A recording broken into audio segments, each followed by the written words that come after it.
Hi, good day, ladies and gentlemen. My name is Michaela Carlson, student number 25245254. And today I will be presenting on promoting inclusive education in South African schools. This presentation is based on academic research and policy guidance, such as UNESCO and Einslow's principles. South Africa's Education White Paper 6, CAPS guidelines and full service school frameworks. My intention is to explain to you why inclusive education matters, what do contested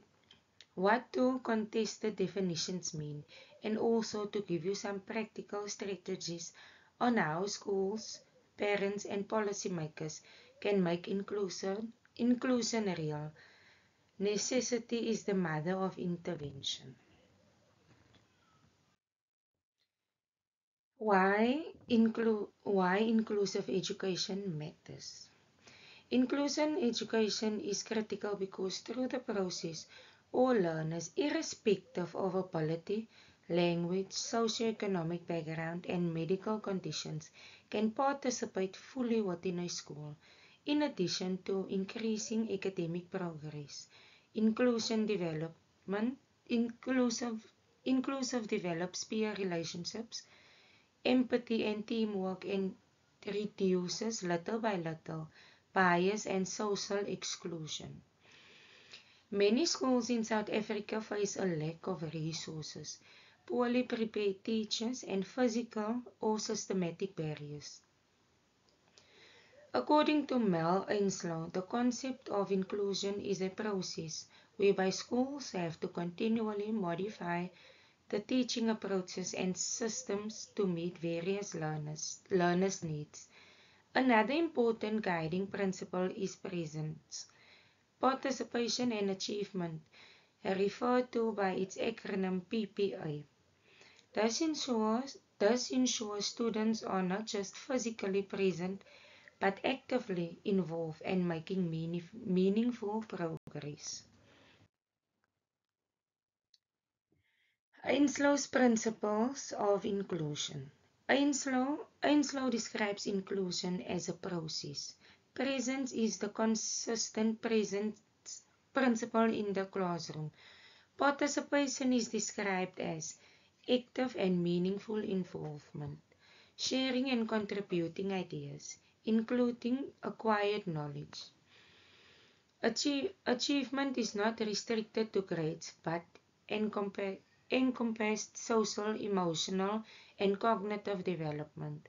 Schools, in practice, follow these principles through policies or continuously modifying teaching practices and systems to ensure the involvement and development of all learners.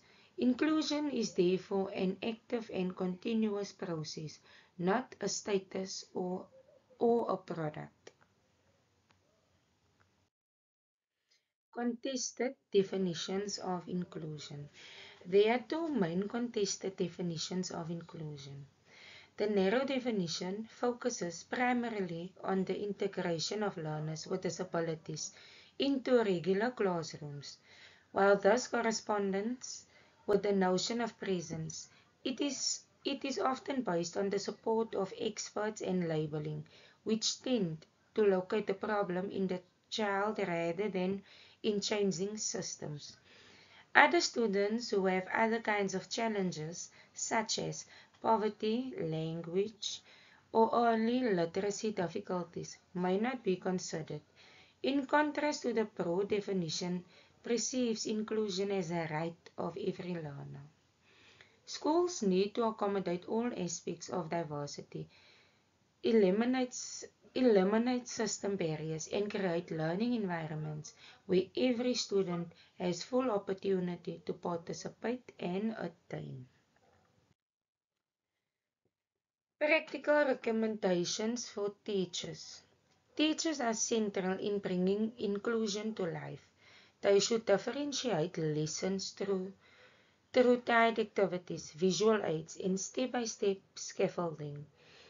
Mixed ability group work encourages learners to learn from their peers. Universal Design for Learning, or UDL, helps to eliminate barriers across materials, teaching and assessment to ensure accessibility for a diverse range of learners. It is through teachers' active and explicit adaptation that every student is able to engage meaningfully and grow. NURBS is a common mathematical technique that is used to computer-aided design programs, especially those applied to engineering, architectural, and industrial design. Practical recommendations for parents. Parents are important partners in inclusion. They support curriculum modification or accommodate learning at home. Parents engage with the student to develop social, emotional, and competencies by participating in homework, class activities, or school events. By engaging with teachers and school boards, parents can ensure barriers are reviewed that may not be immediately visible and ensure all students are included. It is still important, however, to indicate locations and directions. Practical recommendations for policymakers and school leaders. School leaders are policymakers, must provide ongoing training for teachers in inclusive practices. Schools should have accessible facilities and resources to meet diverse learners' needs. Partnerships with community organizations may provide additional support and help create inclusive communities beyond the classroom.